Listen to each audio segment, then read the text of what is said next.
नमस्कार विद्यार्थी मित्रांनो, मी खेमचंद्र पाटील आपल्या सर्वांचं जिजाऊच्या मोफत स्पर्धा परीक्षा मार्गदर्शन युट्यूब चॅनलवर स्वागत करतो.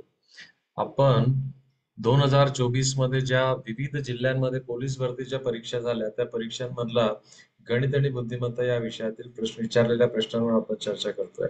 आज आपण मुंबई लोहमार्ग पोलीस भरती 2024 मध्ये जे प्रश्न विचारले गेले गणित आणि बुद्धिमत्ता त्यातले प्रश्न आणि अजून संमिश्र स्वरूपाचे प्रश्न आपल्याला या पर्टिक्युलर व्हिडिओमध्ये आपल्याला दिसतील.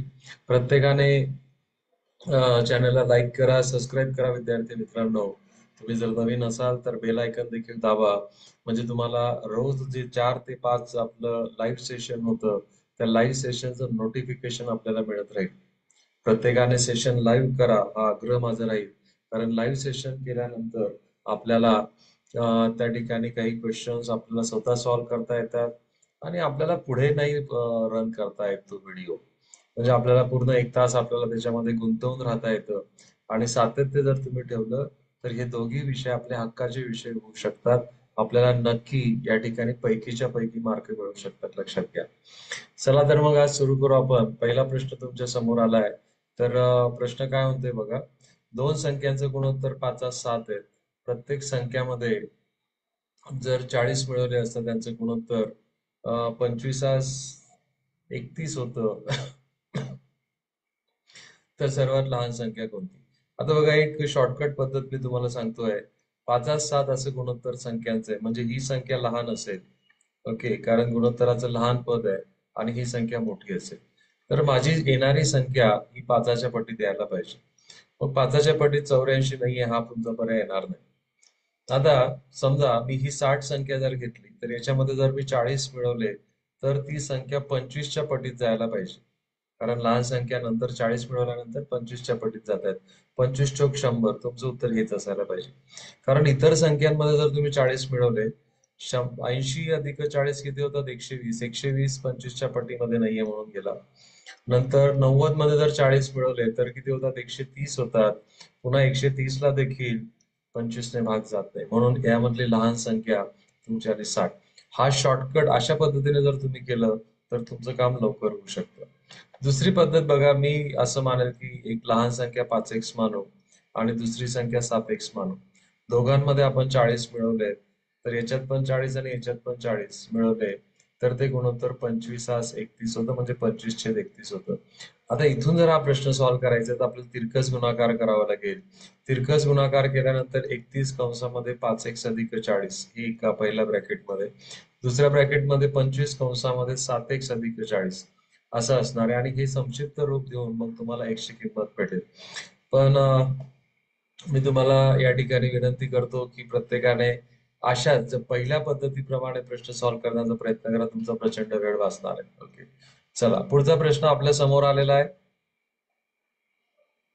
पुढचा प्रश्न आपल्या समोर आहे. एका आयताकृती शेताची लांबी 1.5 किलोमीटर असून त्याची रुंदी 400 मीटर आहे, तर लांबी व रुंदीचे गुणोत्तर किती? ओके, लांबीचे रुंदीशी गुणोत्तर किती? आता सर्वात महत्वाचा मुद्दा या ठिकाणी असा येईल बघा. ज्यावेळेस तुम्ही गुणोत्तर घेतात त्यावेळेस त्यांचे एकक सारखे पाहिजे. लांबी तुमची 1.2 किलोमीटर आहे आणि रुंदी तुमची 400 मीटर आहे, म्हणजे दोघं मीटर मध्ये असले पाहिजे. आणि आपल्याला माहिती असेल 1000 मीटरचा 1 किलोमीटर होतो. 1000 मीटरचा 1 किलोमीटर होतो. सो 1.2 किलोमीटर म्हणजे 1200 मीटर झाले. 1200 मीटर आणि 400 मीटर यांचं आपल्याला आता गुणोत्तर घ्यायचं आहे. आणि गुणोत्तर घेताना सामायिक पदांचं निरसन करा, हे कॅन्सल झालं. 4 त्रिक 12 आणि 4 1 4, तुमचं गुणोत्तर 3 1 असणार आहे, जो पर्याय क्रमांक 1 या ठिकाणी, पर्याय क्रमांक बी तुम्हाला या ठिकाणी दिसतोय. तर या ठिकाणी कन्व्हर्जन करायचं. काल आपण बघितलं होतं बघा, 1 हेक्टर बरोबर किती एकर? 1 हेक्टर बरोबर 2.4 6 4 आणि 7, म्हणजे 2.47 एकर असं होतं. त्याच्यावर आपल्याला 10 हेक्टरची किंमत विचारली ती एकर मध्ये. पुढचा प्रश्न आपल्या समोर येतोय, प्रत्येकाने सॉल्व्ह करण्याचा प्रयत्न करा. या खालील संख्या मालिकेतील पुढचं पद कोणतं? चला, संख्या मालिकेतील पुढचं पद कोणतं? आय होप की हा प्रश्न प्रत्येकाला येईल. येस, हा 2चा वर्ग आहे बघा. 2चा वर्ग आहे, नंतर हा 3चा वर्ग आहे, नंतर 5चा वर्ग, नंतर 7चा वर्ग, 11चा वर्ग आणि 13चा वर्ग.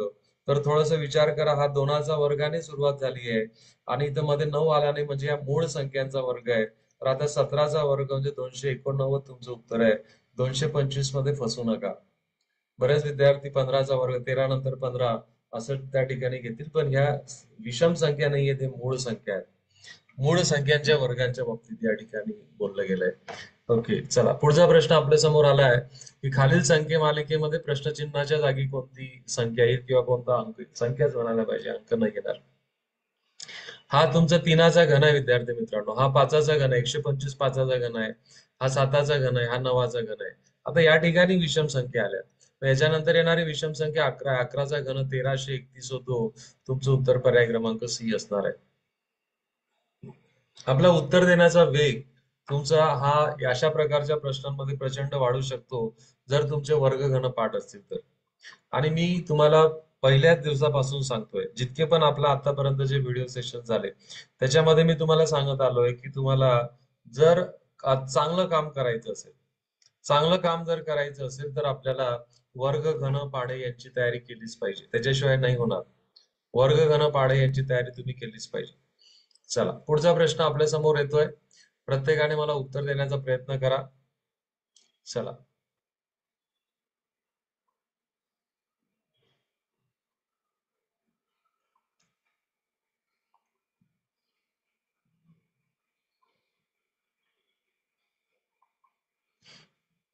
तर या ठिकाणी तुम्हाला दिसतोय बघा, 36.205 मधून ही वजा करायची आपल्याला. 36.205 वजा 29.098 जर वजाबाकी केली तर इथं 7 असेल, कॅरी 1 0, कॅरी 1 1, डेसिमल पॉइंट नंतर 107 यायला पाहिजे. तर तुमचं उत्तर पर्याय क्रमांक बी या ठिकाणी दिसत आहे. चला पुढचा प्रश्न बघा. 0.00 म्हणजे किती दशांश स्थळ बघा, 1 2 3 4 5 6 आणि इथं खाली किती दशांश स्थळ आहे, 2. म्हणजे वरचे 6 दशांश स्थळ, अंशातले 6 दशांश स्थळ, छेदातले 2 दशांश स्थळ. तर येणाऱ्या उत्तरामध्ये 4 दशांश स्थळ यायला पाहिजे, 4 दशांश स्थळ असतील. आता दशांश स्थळ नाही आहेत म्हणून जर संख्या आपण बघितली तर त्या ठिकाणी अशा पद्धतीची सिच्युएशन येते. आणि 37 त्रिक 111 होतात, 111 भागीला 111 बरोबर 1. आता एकामध्ये आपल्याला 4 दशांश स्थळ द्यावे लागतील, 1 2 3 4 आणि मग दशांश स्थळ. तुमचं उत्तर 0.001 यायला पाहिजे, पर्याय क्रमांक बी. अशा प्रकारचे क्वेश्चन्स आपण मागच्या सत्रांमध्ये केलेत बघा. आणि म्हणून मी तुम्हाला नेहमी सांगत असतो की आपल्याला स्पर्धा परीक्षेमध्ये काम करत असताना मागील वर्षाच्या प्रश्नपत्रिका आपल्याला खूप चांगली दिशा देऊ शकतात आपल्या अभ्यासाला. फक्त त्याचं व्यवस्थित विश्लेषण योग्य व्यक्तीकडनं तुम्ही करून घेतलं पाहिजे. प्रश्न कसा सॉल्व्ह केला जातो, प्रश्न विचारण्याची पद्धत कशी आहे, त्याच्यावर जर तुम्ही फोकस केलं तर फार मेहनत घ्यायची गरज नाही पडत तुम्हाला. पुढचा प्रश्न बघा, 2 डझन पुस्तकांची किंमत 1728 आहे. तर अशा 15 पुस्तकांची किंमत किती. आता 2 डझन म्हणजे किती, 24 पुस्तकं. एका डझनामध्ये 12 वस्तू येतात. 24 डझन म्हणजे 24 पुस्तकांची किंमत ही 1728 रुपये. तर मला एका पुस्तकाची किंमत काढून घेईल मी. एका पुस्तक बरोबर 1728 भागीला 24. भागाकार करण्याच्या पुढे आपल्याला बघा, आपल्याला किती पुस्तकांची किंमत पाहिजे, मग आपल्याला 15 पुस्तकांची किंमत पाहिजे. तर मी आता या भागाकाराला कशाने गुणणार आहे, 15 ने गुणणार आहे. ओके चला, संक्षिप्त रूप द्या. 3 8 24, 3 5 15, 8 1 8, 8 2 16, खाली उरला 1, पुन्हा 8 1 8, खाली उरले 4, 8 6 48. म्हणजे तुमचं शेवटचं उत्तर 216 गुणिला 5 येणार आहे.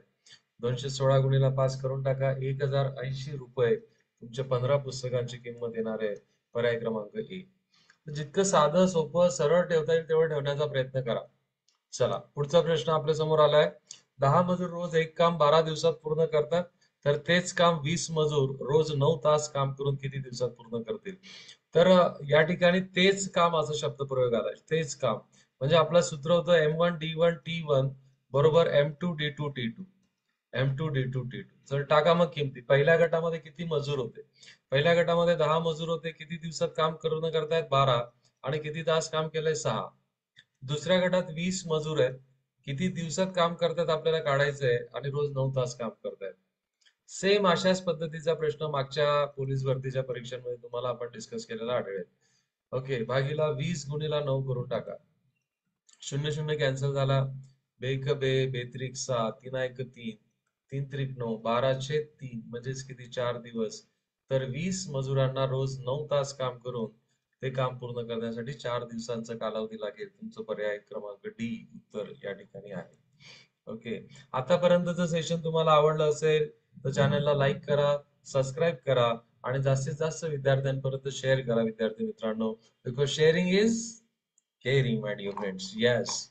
आणि आपण असं टार्गेट घेऊन चाललोय बघा, 31 ऑगस्ट पर्यंत म्हणजे उद्यापर्यंत आपल्याला या चॅनलवरचा आपल्याला 1000 1000 1000 सबस्क्रायबरचा टप्पा या ठिकाणी आपल्याला गाठायचा आहे. 1000 सबस्क्रायबरचा टप्पा आपल्याला गाठायचा आहे. आणि म्हणून जास्तीत जास्त विद्यार्थ्यांपर्यंत हे शेअर करा आणि कमीत कमी 25 विद्यार्थी या चॅनलला सबस्क्राईब करतील तुमच्या शेअरिंग नंतर, असं बघा. पुढचं बघा, आपल्याला गुणोत्तर एकत्र करून एसीचं गुणोत्तर काढायचंय. म्हणजे आपल्याला इथं दोन वेगवेगळे गुणोत्तर दिले, एबीचं आणि बीसीचं. पण यामध्ये बी सामायिक आहे, म्हणजे हे गुणोत्तर एकत्र करताना बघा कशी पद्धत वापरू शकतात. पहिलं गुणोत्तर एबी म्हणजे 3:4 आणि बीसी तुम्हाला दिलंय 5:7. आता काय करू, ही जागा आपण 4ने भरून टाकू आणि ही जागा आपण 5ने भरून टाकू. चला गुणाकार करून घ्या आता. 5×3 = 15, 4×5 = 20 आणि 7×4 = 28. ओके, हे गुणोत्तर तुमचं आलं. आता आपल्याला ए आणि सी ची नवीन किंमत, ए ची नवीन किंमत 15 आणि सी ची नवीन किंमत या ठिकाणी तुम्हाला 28 भेटली. 15 आणि 28 मध्ये काही संक्षिप्त रूप देता येत नाही, म्हणून तुमचं उत्तर पर्याय क्रमांक ए असणार आहे. येस. चलो. ओके, पुढचा प्रश्न बघा. संपतरावांनी एक गाय, एक म्हैस आणि एक बैल 9,500 रुपयास आणला. त्यांच्या किमतीचं गुणोत्तर 4:6:9 आहे.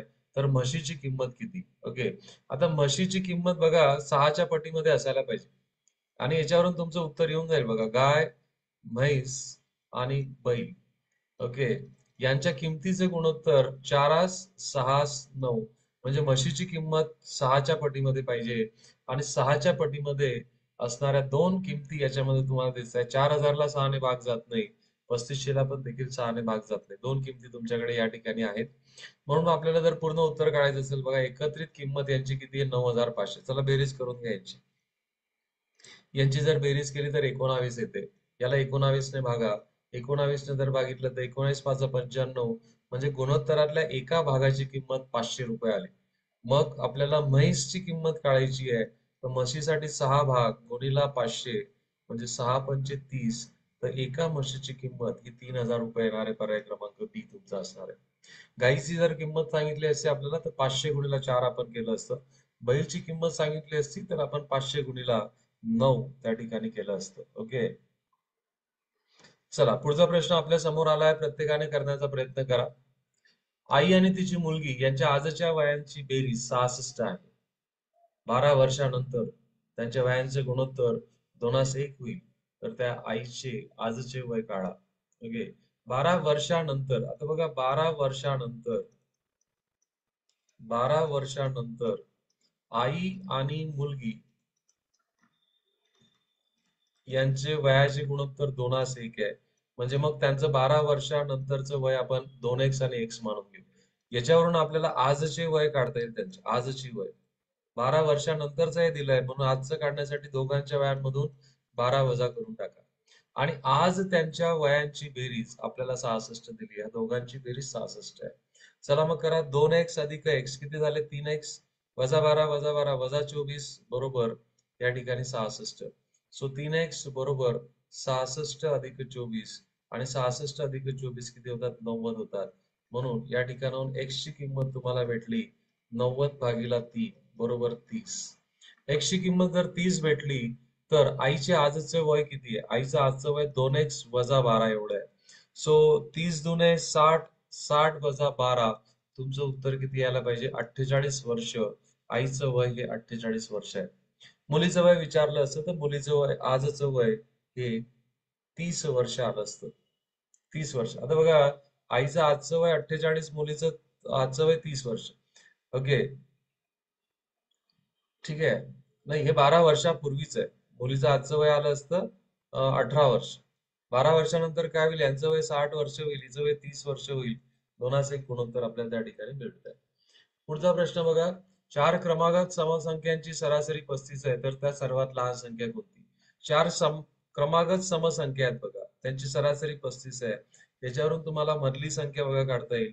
याच्यावरून छोटी संख्या 35 पेक्षा 1 ने कमी आणि मोठी संख्या 35 पेक्षा 1 ने जास्त. आणि चार क्रमागत संख्या ह्या दोन मधल्या संख्या आल्या, याच्या एक पुढे असेल आणि याच्या एक मागे. समसंख्या आहेत म्हणून पुढची 38 आणि मागची 32. आपल्याला लहान संख्या विचारली म्हणून लहान संख्या ही 32 असणार आहे, लक्षात घ्या. क्रमागत समसंख्या जर चार असतील आणि त्यांची सरासरी दिली असेल, त्याच्यावरून मधल्या दोन संख्या तुम्हाला काढता येतात. म्हणजे जर समजा मी चार क्रमागत समसंख्यांची सरासरी 67 सांगितली असती, तर मधल्या दोन संख्या, एक संख्या 66 आणि दुसरी संख्या 68. मग याच्या पुढे एक आणि मागे एक, म्हणजे ही किती येणार आहे? 64 आणि ही 70. अशा प्रकारे आपल्याला हे करता येतं. पुढचा प्रश्न आपल्या समोर आहे बघा. 2400 पैकी 44 म्हणजे किती टक्के? ओके, आता टक्केवारी काढताना, ओके, 2400 पैकी आपल्याला किती आहे? 144 आहेत. ओके, गुणीला आता 100 करावं लागेल, कारण टक्केवारीचं चिन्ह द्यायचं आहे. हे दोन शून्य कॅन्सल होऊन जातील. 24चा पाठ असेल तर 24 एक 24, 24 144. तुमचं उत्तर 6% यायला पाहिजे, जो पर्याय क्रमांक बी या ठिकाणी दिलेला आहे. आशा करतो की तुम्हाला बघा अशा संमिश्र स्वरूपाचे प्रश्न आपल्याला या ठिकाणी बघायला भेटतील. काही प्रश्न सोपे आहेत, काही प्रश्न कठीण आहेत. आणि परीक्षा अशीच असते. परीक्षा सर्व सोपं, परीक्षामध्ये सर्व सोपे प्रश्न किंवा सर्वच कठीण प्रश्न असं कधीच होत नाही. त्यामध्ये नक्की हा मिक्स प्रकार तुम्हाला त्या ठिकाणी आढळेल. ओके, आतापर्यंतचं सेशन आवडलं असेल तर चॅनलला लाईक करा, सबस्क्राईब करा आणि जास्तीत जास्त विद्यार्थ्यांपर्यंत शेअर करा. तुम्ही ज्या शहरामधून, ज्या गावामधून, ज्या खेडेगावामधून, ज्या पाड्यावरून तुम्ही हे युट्यूब चॅनल सबस्क्राईब केलंय, व्हिडिओ बघतायत, तर त्या त्या तुमच्या गावाचं नाव टाका. अभिमानाने टाका तुमच्या गावाचं नाव, तुमचं नाव टाका. आणि तुम्ही जिजाऊच्या मार्फत तुम्हाला हे मोफत मार्गदर्शन मिळतंय, तर जिजाऊचा हा पूर्ण उपक्रम या बाबतीत तुम्हाला काय वाटतं, या बाबतीत पण तुम्ही थोडं मेन्शन करा, व्यक्त व्हा. ओके, इतरांना पण प्रेरणा आपल्याला या माध्यमातून देता येऊ शकते. बरेच आपल्याला विद्यार्थी या पर्टिक्युलर मिशन मध्ये जोडायचे आहेत आणि त्याच्यामध्ये तुमचा देखील हातभार महत्वाचा. विद्यार्थी मित्रांनो, लक्षात घ्या, आपल्याला महाराष्ट्रातील सर्व विद्यार्थ्यांना, जे विद्यार्थी तळागाळामध्ये आहेत, ते विद्यार्थ्यांना प्रशासकीय सेवेमध्ये जाण्यासाठी जिजाऊ सर्वतोपरी प्रयत्न या ठिकाणी करत आहेत. तर त्या प्रयत्नांमध्ये तुम्ही देखील साथ द्या, असं माफक अपेक्षा मी या ठिकाणी व्यक्त करतो. चला, पुढचा प्रश्न बघा. एक विक्रेता कपाट 2520 रुपयाला विकून 20% नफा कमवतो. आता शेकडा नफा आणि शेकडा तोटा हा नेहमी खरेदी किमतीवरच काढला जातो बघा. आता 20% नफा कमवतोय म्हणजे काय? खरेदी किंमत जर त्या वस्तूची 100 रुपये असेल, तर तो 20% नफा म्हणजे कितीला विकेल रे? साधा गणित आहे, 120 रुपयाला विकेल. पण त्याने आता ऍक्च्युअल विकली आहे, त्याने 2520 रुपयाला विकली आहे, तर त्याची खरेदी किंमत काय असली पाहिजे? या ठिकाणी आपण तिरकस गुणाकार करू. 2520 गुणीला 100 भागीला 120. 120चा 6 शून्य, हा शून्य गेला, 12 एक 12, 12 दुने 24, खाली उरला एक, 12 एक 12. 21 गुणीला 100 म्हणजे 2100. त्या वस्तूची खरेदी किंमत ही 2100 असायला पाहिजे. म्हणजे बघा, तुम्हाला सतत या पद्धतीने तुम्ही व्हिडिओ, आता बघा, आज आपलं कमीत कमी 25-26वा दिवस आहे. कन्सिस्टंट रोज संध्याकाळी 4 ते 6 वाजता, 4 ते 5 या दरम्यान तुम्हाला त्या ठिकाणी लिंक मिळते. तुम्ही हे व्यवस्थित करा, ऐकत राहा. ऐकल्याने देखील फरक पडतो, लक्षात घ्या. बऱ्याच विद्यार्थ्यांना गणितामध्ये, आपल्याला गणित म्हटलं की त्यांच्या अंगावर काटा येतो किंवा ते तिथून पळ काढतात. पण तसं करू नका. ऍटलीस्ट ऐका तरी. काही खूप जास्त होत नसेल आपल्याकडनं, पण ऐकू तर शकतो आपण. येस. आणि प्रश्नांचे उत्तर ज्यावेळेस मी सांगतो त्यावेळेस नक्की तुम्हाला समजेल अशाच पद्धतीने मी समजवतोय. टेबलची छापील किंमत 7500 रुपये आहे. दुकानदाराने छापील किमतीवर किती सूट दिली आहे? 12% सूट दिली. तर तो टेबल किती रुपयाला मिळाला? आता बघा, सूट नेहमी ही छापील किमतीवर दिली जाते. जर मी छापील किंमत या ठिकाणी 100 रुपये मानली वस्तूची, तर त्या दुकानदाराची विक्री किंमत किती असेल? 12% तो सूट देतोय, म्हणजे त्याने ती 88 रुपयाला विकली आहे. 12% सूट देऊन टाकली त्याने. आणि ही विक्री किंमत म्हणजेच गिरायकाची खरेदी किंमत असणार आहे. आपल्याला ती गिरायकाला कितीला मिळाली असं विचारलंय. छापील किंमत किती होती? 7500 होती. तर ही किंमत किती असणार ही तिरकस गुणाकार करून आपण त्या ठिकाणी काढू शकतो. 7,500 गुणिला 88 भागीला 100, मग 0000 कॅन्सल झाले. आता 75 आणि 88 यांचा गुणाकार करणं त्रासदायक आहे, मग याला अशी फोड करू 25 त्रिक 75 गुणिला 88. तर बरं 8ने 3ने गुणून घ्या. 3 8 24, 2 3 8 24 आणि 2 26. आता 25 ने गुणा, 25 चौक 100, हच्याला 10, 25 150 आणि 10 160, हच्याला 16, 25 दुने 50 आणि 16 या ठिकाणी 66 येणार आहे. तर त्या गिराईकाला त्या टेबलसाठी 6,660 6,600 रुपये त्याला द्यावे लागले. येस, 6,600 द्यावे लागले. ओके, पुढचा प्रश्न बघा. हा सरळ व्याजावरचा. सरळ व्याजाचं सूत्र मी मागच्या वेळेस सांगितलं होतं तुम्हाला. आपल्याला इथे मुद्दल विचारलंय. मुद्दल म्हणजे पी ची किंमत विचारली. पी बरोबर सरळ व्याज गुणिला 100 भागीला आर गुणिला एन. आर म्हणजे काय? व्याजाचा दर. एन म्हणजे काय? किती वर्षासाठी पैसे ठेवले. मग बघा, सरळ व्याज किती होतं? 393.60 गुणिला 100 भागीला व्याजाचा दर 12 आणि 4 वर्षासाठी. आता हे 2 दशांश स्थळ आणि 100चे 2 शून्य उडून जातील, म्हणजे इथे भेटेल आपल्याला 39,360 भागीला 12 गुणिला 4. एकेकाने भाग दे बघा. 12 1 12, 12 त्रिक 36, खाली उरले 3, 12 दुने 24. ओके, 12 दुने 24, खाली उरले 9, 12 8 96, 1 शून्य. आता 4ने भाग द्या. 4 8 32 आणि 4 दुने 16, 4 दुने 8, म्हणजे तुमचं उत्तर 820 येणार आहे. मुद्दलाची रक्कम ही 820 असेल. सरळ व्याजावरचे प्रश्न सॉल्व्ह करताना सूत्र तुम्हाला नक्की लागणार आहे. मागचे सत्र बघा, मी तुम्हाला फॉर्म्युलेज लिहून दिलेले आहेत. ओके, हा बुद्धिमत्तेचा चाचणीवरचा प्रश्न आहे. एक सांकेतिक भाषा आहे बघा. आपल्याला या समीकरणाची किंमत आपल्याला काढायची आहे.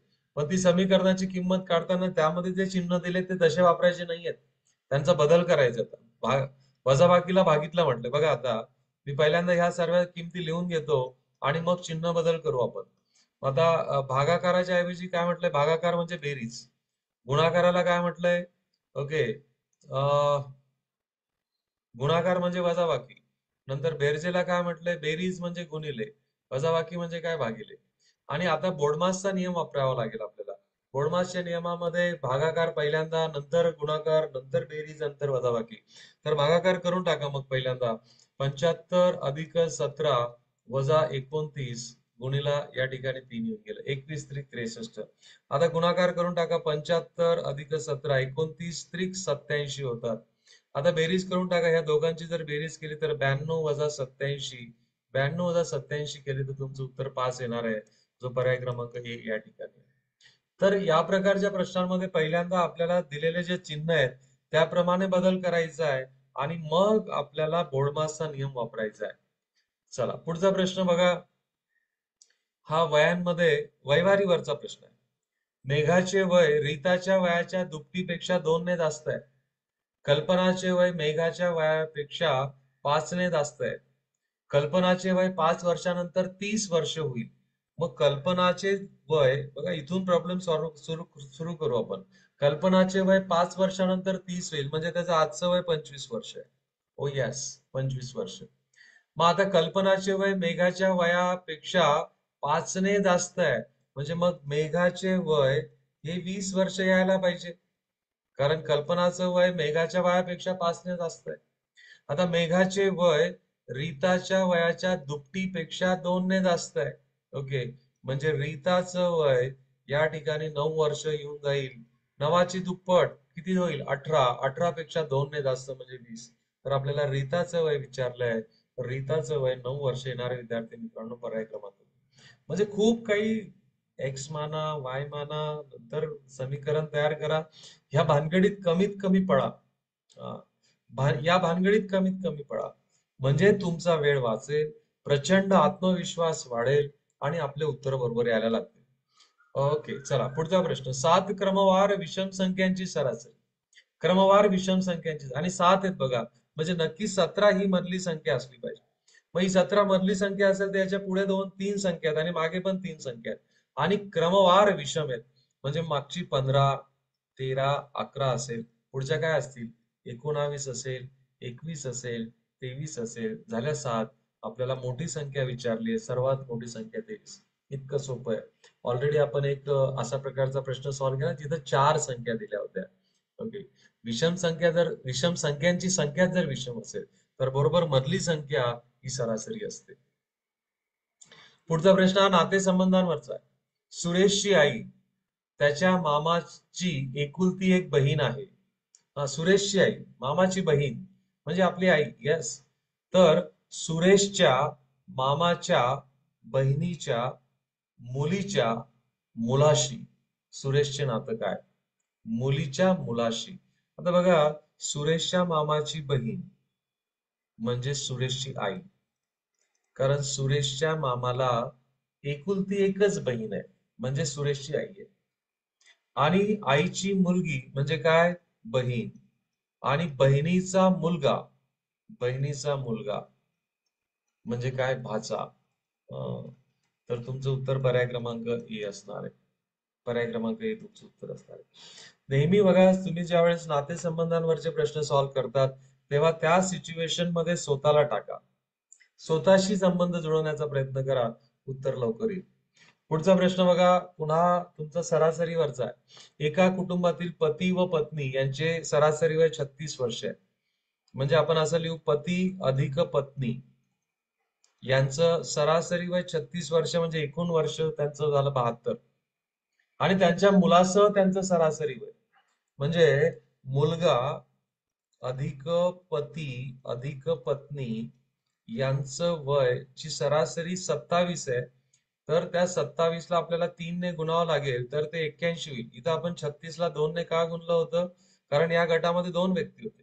इथं आपण 27 ला 3 ने का गुणलं? कारण या गटात 3 व्यक्ती. आता वजाबाकी जर तुम्ही केली तर मुलाचं वय विचारलंय, मुलगा बरोबर 81 वजा 72. 81 वजा 72 म्हणजे 9 वर्ष तुमचं वय त्या ठिकाणी येणारे. पर्याय क्रमांक सी. येस. चला पुढचा प्रश्न बघा, घड्याळीवरचा आहे. एक घड्याळ सकाळी 8 वाजता सुरू केलं. किती सुरू केलंय? 8 वाजता. हे घड्याळ 24 तासात 10 मिनिटं पुढे जात आहे 24 तासात. दुसऱ्या दिवशी संध्याकाळी 8 वाजता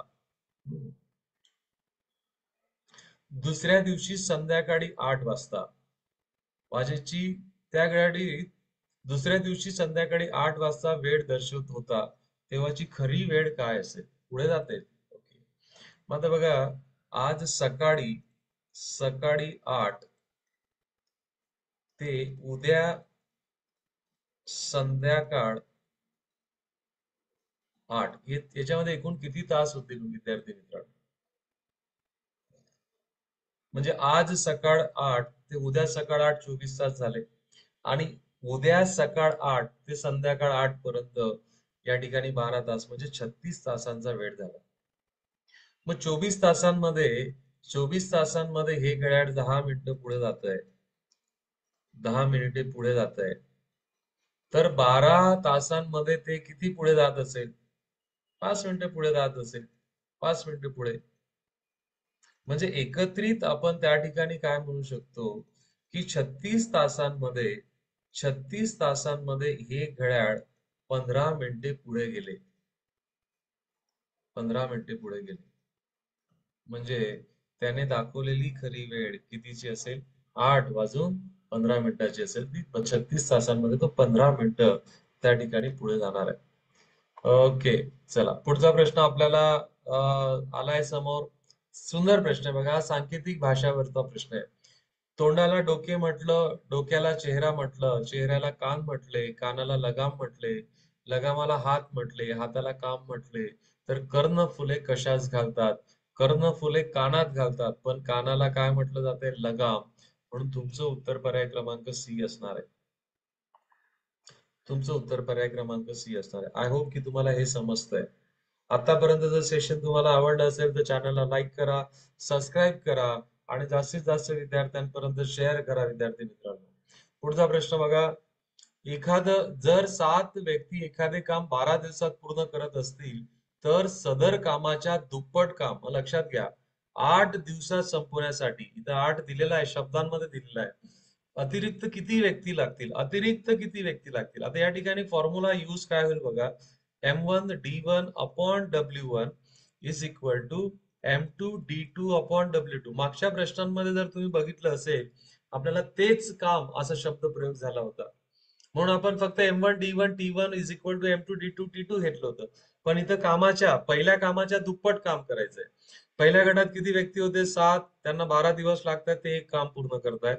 आता किती अतिरिक्त पहिल्यांदा किती व्यक्ती लागतील ते काढून घेऊ. 8 दिवसात पूर्ण करायचं काम दुप्पट आहे. ओके, भाग द्या. दोन एक 2, हे किती जातील? 4. आता 4 इकडे भागाकारात जाईल, म्हणून M2 बरोबर 7 गुणिला 12 भागीला 4. 7 एक 7, 7 सॉरी 4 एक 4, 4 त्रिक 12, 7 त्रिक 21. म्हणजे एकूण 21 लोक लागतील. पण 21 मधले आपल्याकडे 7 ऑलरेडी आहेत. 7 आपण ऑलरेडी आहेत. म्हणून आपल्याला अतिरिक्त विचारलंय, म्हणून 21 मधून हे 7 जर वजा केले तर तुमचं उत्तर किती यायला पाहिजे? 14 उत्तर तुमचं या ठिकाणी यायला पाहिजे. तर अतिरिक्त 14 व्यक्तींची गरज तुम्हाला यासाठी लागणार. ठीक आहे, चला पुढचा प्रश्न तुमच्या समोर आलाय. सरासरी वय आपल्याला या ठिकाणी काढायला लावलंय. आणि सरासरी काढताना आपण काय करतो विद्यार्थी मित्रांनो, लक्षात घ्या. सरासरी करताना आपण सर्वांची बेरीज करू आणि त्या बेरजेला किती व्यक्ती आहेत? या ठिकाणी 3 व्यक्ती आहेत, तर 3 व्यक्तींना आपण त्या ठिकाणी भागून टाकू. बेरीज करा. 6 6 12, 12 प्लस 2 14, 14 झाले. आजच्याला 1 5 आणि 6, 5 आणि 6 11. आता चला 3 भागून टाका. 3 त्रिक 9, खाली उरले 2, 3 8 24. तुमचं उत्तर 38 वर्ष येणार आहे. सोपा प्रश्न होता आणि म्हणून मी तुम्हाला सांगतोय बघा, सर्वच प्रश्न सोपे असतील किंवा कठीण असतील असं होणार नाही. म्हणून तुम्ही परीक्षेमध्ये शेवटपर्यंत जा, शेवटपर्यंत त्या ठिकाणी जा. ओके, पुढचा प्रश्न तुमच्या समोर आहे.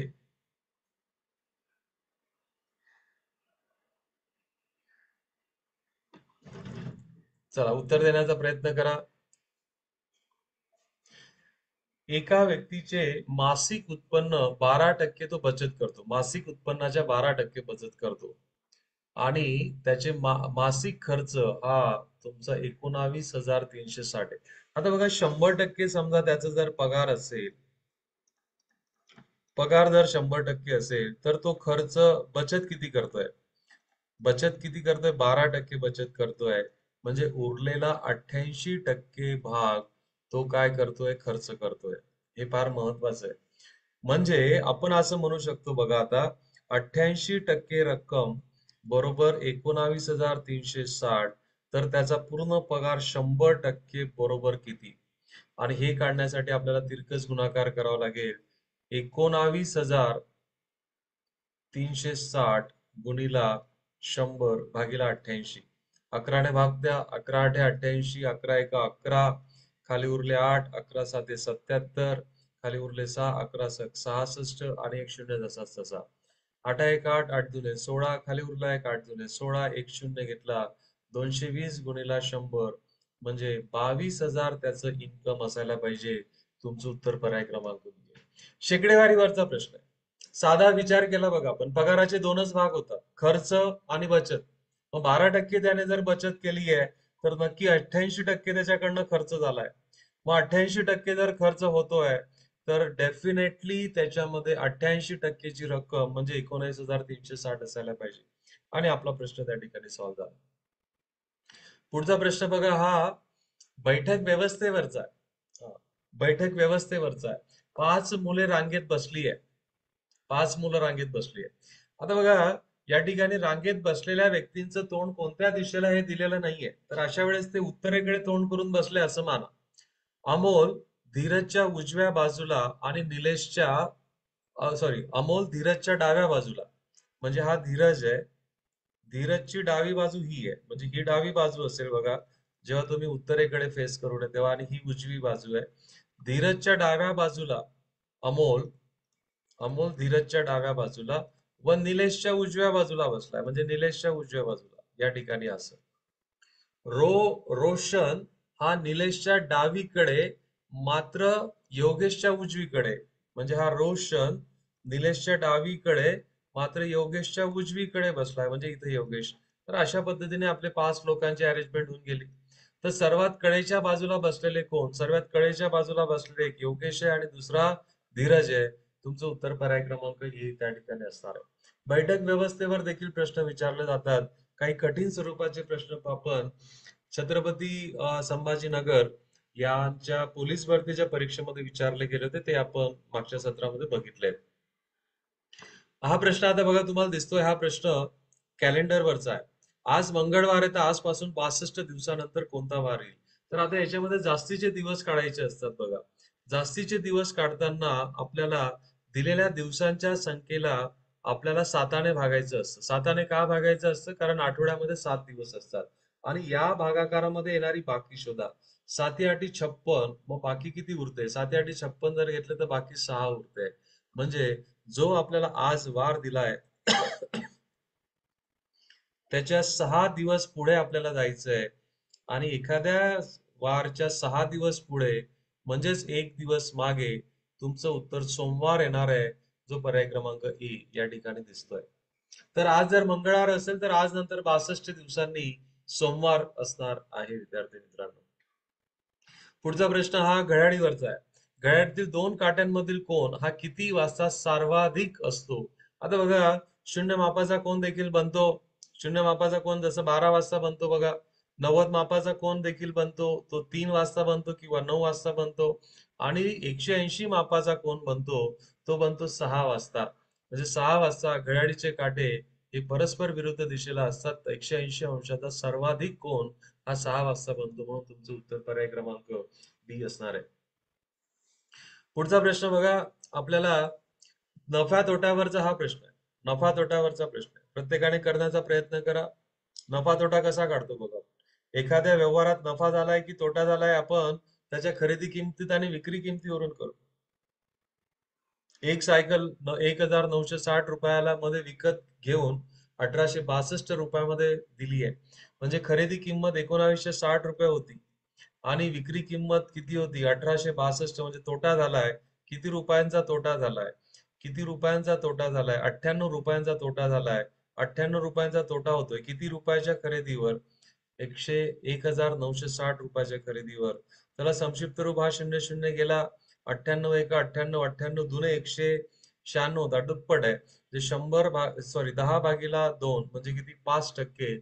तर 5% तोटा या व्यवहारामध्ये होतोय. जितकं साधं सोपं करता येईल तेवढं करण्याचा प्रयत्न करा. ओके. टिंबचे 16% बरोबर 88. 16% बरोबर 88.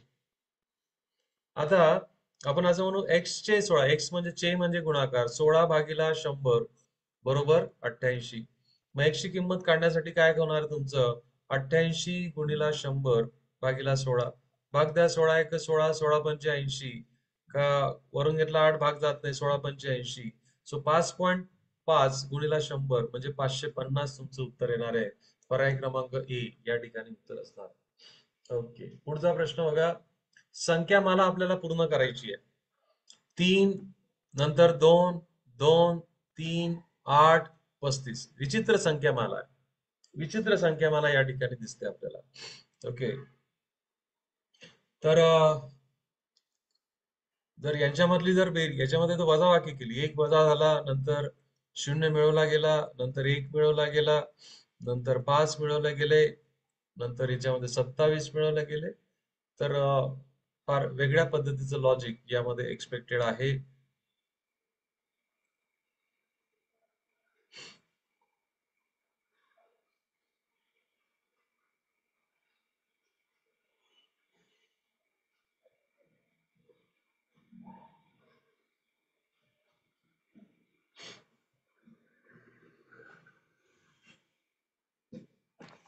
चला करण्याचा प्रयत्न करा सर्वांनी. 3, 2, 2, 3, 8, 35. तर इथं जर आपण बघितलं, इथं जर मी गुणाकारात 4 केला, गुणाकारात 3 केला, गुणाकारात 2 केला आणि गुणाकारात 1 केला. बघा इथं या ठिकाणी असं लॉजिक लावतो बघा आपण. 3 1 3, 3 वजा 1 किती आले? 2. 2 गुणिला 2 4, 4 वजा 2 2. पुढे आता 2 गुणिला 3, 3 दुने 6, वजा 3 बरोबर 3. आता 3 गुणिला 4, 3 चोक 12, 12 वजा 4 होतील ते 8 आहे. आता काय होईल, 8 गुणिला 5, 8 पंचे 40 वजा 5 किती आले तुमचे 35. मग आता त्या अनुषंगाने 35 गुणिला 6, 35 सक 210 होतात, वजा 6 जर केले तुमचं उत्तर 204 असायला पाहिजे, जो पर्याय क्रमांक आउट ऑफ द बॉक्स आहे बघा. आतापर्यंत आलेल्या संख्या मालेमधला हा प्रश्न हा आउट ऑफ द बॉक्स आहे. त्याच्यावर फोकस करा, अशा प्रश्नांवर फोकस करा, कारण अशा प्रश्नांची उत्तरं जर तुम्ही दिले विद्यार्थी मित्रांनो तरच तुम्ही त्या स्पर्धेमध्ये पुढे असू शकतात, लक्षात घ्या.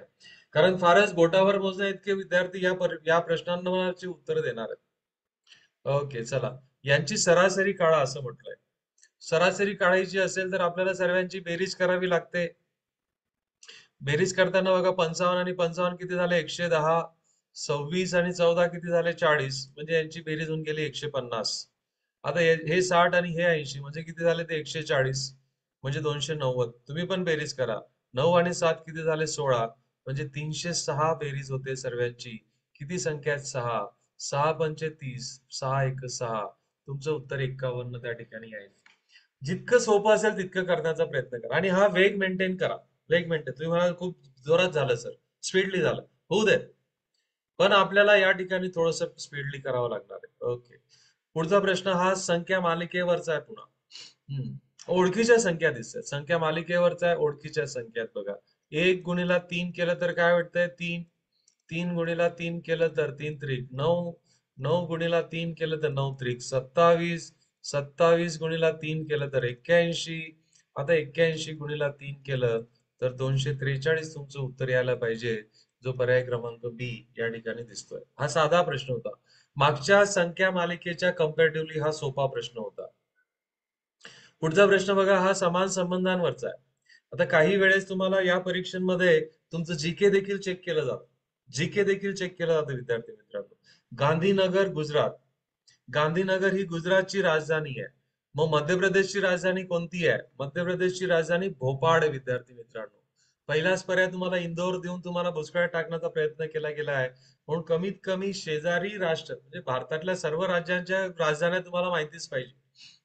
हा, भारताच्या सर्व राज्यांच्या राजधान्या तुम्हाला माहितीच पाहिजे, पण कमीत कमी समजा तेवढं जर काम होत नसेल आणि त्याचा एक चार्ट तयार करा ना. एक चार्ट तयार करा त्याचा. कमीत कमी आपल्या आजूबाजूच्या महाराष्ट्राच्या लगत, महाराष्ट्राच्या सीमारेषेशी लगत असलेले राज्य जे आहेत त्यांचे तर असायलाच पाहिजे, त्यांचे तर असायलाच पाहिजे. पुढचा प्रश्न मी नेहमी सांगत असतो बघा, तुमचे वर्ग पाठ करा, घन पाठ करा, अल्फाबेट्स पाठ करा, अल्फाबेटचे पोझिशन्स पाठ करा. ई बरोबर 125, काय मग ई चा क्रमांक किती आहे 5 आहे, म्हणून 5चा घन 125. जे चा क्रमांक किती आहे 10, 10चा घन 1000. ओ चा क्रमांक आहे 15, 15चा घन 3375 तुमचं उत्तर यायला पाहिजे. जर 15चा घन इथं जर तुमचा पाठ नसेल तर तुमची गाडी सडनली थांबणार आहे, म्हणून आपल्या गाडीला ब्रेक ब्रेक लावण्याची वेळ येऊ देऊ नका. आपण हुनच स्पीड ब्रेकर तयार करू नका. तुम्ही स्वतः स्पीड ब्रेकर, तुम्ही स्वतःसाठीच गड्डे खणताय. तर स्वतः तुम्ही वर्ग पाठ करा, घन पाठ करा, कोणी थांबवलंय तुम्हाला? येस करा. तर अशा प्रकारे विद्यार्थी मित्रांनो, आपण या सर्व प्रश्नपत्रिकांची चर्चा करत असताना आपल्याला एक गोष्ट प्रामुख्याने जाणवते की तुमच्या काही गोष्टींवरची तयारी ती त्याला पर्याय नाहीये, पर्याय नाहीये. खालील गटात न बसू शकणारा पर्याय आपल्याला ओळखायचा आहे. ओके चला,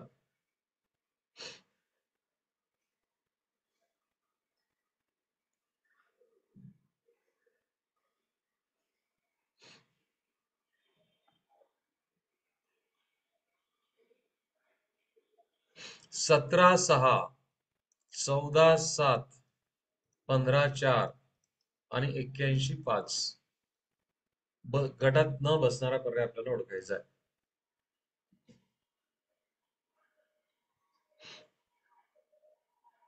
हम्म.